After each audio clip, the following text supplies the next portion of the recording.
आलोक भाई, सरकार जेपीसी के लिए तैयार नहीं होती, सुप्रीम कोर्ट इंटरवीन कर रहा है, सरकार के दिए हुए नाम भी लेने से मना कर दिया, सेबी तथाकथित कोई कार्रवाई कर रहा है, एनएससी ने एसएम में डाल दिए 3 शेयर, पर जो सवाल उठाए गए हैं क्या उनकी कोई जांच होगी?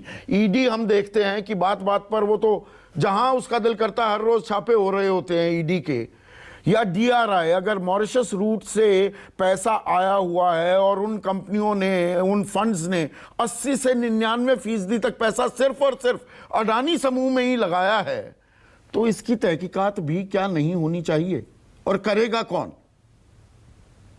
देखिए संदीप जी, पहले तो मैं शरद जी का बहुत शुक्रगुजार हूं कि इन्होंने बहुत सरल तरीके से, because we are not from that background, तो हमें तो इन चीजों को समझना पड़ता है, बड़ा सरलता से इन्होंने सारी पक्ष और विपक्ष, मतलब प्रोज एंड कॉन्स दोनों के बारे में बताया।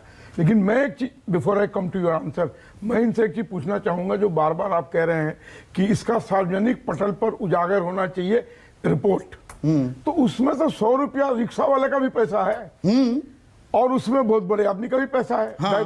That money which is supposedly 40,000 crore, नहीं 82,000 करोड़, 82,000 में तो एक पोर्शन तो LIC का है ना। नहीं, यही तो आप, वो रविंद्र गुप्ता जी भी यही गलत जानकारी दे रहे थे।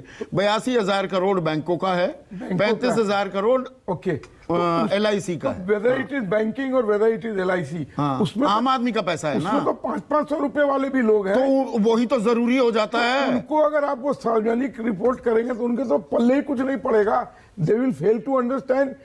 नहीं, हम हैं समझने वाले, समझाने वाले, लेकिन मेरे जानकारी तो दीजिए। अब जैसे इन्होंने कहा ना that annual report, I also see it comes to me from four years, लेकिन शायद मैंने कभी उसको। अच्छा ये बताइए, जांच कौन करेगा? ये गंभीर सवाल है, इन सवालों के जवाब नहीं मिल रहे हैं। जब गवर्नमेंट में बात, ईडी कुछ करेगी, DRI कुछ करेगी, जब गवर्नमेंट के जहन, RBI जानकारी ले रहा है, वो कभी सार्वजनिक नहीं होगी तो हमें क्या पता लगेगा क्या जानकारी हुई साझा? गवर्नमेंट के जब ये जहन में बात आई थी, उसके इमीडिएट बाद निर्मला सीतारमण जी का भी बयान आया कि पैसा सेफ है, और RBI का भी बयान आया कि पैसा सेफ है, लोगों को घबराने की जरूरत नहीं है। इवन LIC का भी बयान आया कि घबराने, दैट मीन्स जो ये कह रहे थे कि वो शेयर कम हो गया है तो बढ़ा के लो, उन्होंने कुछ इस तरीके की। सरकार के सारे बयान फेस वैल्यू पर लेने लगे तो हर साल 2 करोड़ रोजगार मिल जाने चाहिए थे, 18 करोड़ रोजगार आ जाते, महंगाई काबू में आ जाती। महंगाई डायन फिर से मुंह बाय खड़ी है, बेरोजगारी फिर तो है ही नहीं, स्वरोजगार को बढ़ावा मिल रहा है।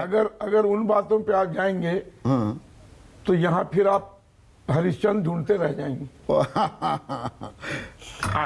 मैं आपकी ईमानदारी की दाद दे रहा हूं यहाँ पर, मैं उसके लिए थोड़ा जाना जाता हूँ। हाँ। लेकिन फिर उसमें तो आप नहीं, देखिए जैसे आज जो शहरों में त्राहिमाम मचा अडानी समूह के, उसके पीछे कारण ये भी था, विकिपीडिया का ये आरोप है कि अघोषित पेड एडिटर्स ने 9 आर्टिकल बदल दिया। आप विकिपीडिया खोलते हैं, किसी के बारे में जानकारी, उसमें लोग कंट्रीब्यूट करते हैं, तो अघोषित ऐसे संपादक जिनको पैसे दिए गए थे, उन्होंने भूरी भूरी प्रशंसा वाले कुछ संपादकीय छाप दिए।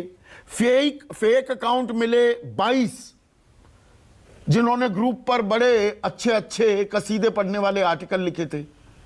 इस पर भी बाजार नाराज हुआ है। इन चीजों की तहकीकात करने की जरूरत है। या देखिए, बहुत से लोग कह रहे हैं साजिश है, यह भारत की गति, भारत का विकास, मजबूत होना लोगों के पेट में दर्द कर रहा है। अगर ऐसा है तो उसका भी तो खुलासा होना चाहिए। मेरे समझ से वैसा, आज का जो गिरावट है क्लोज टू 10.5% जो उनका मेन अडानी एंटरप्राइज का, और सब में तो 5% पे है शायद, वो तो लोअर सर्किट लग गया ना, उससे नीचे जा नहीं सकता। हाँ। तो this is something mind blowing. अब मेरे समझ से कल परसों में गवर्नमेंट को कुछ कड़े कदम उठाने, ये समझ से परे खुद मान रहे हैं आलोक वत्स, अभय दुबे,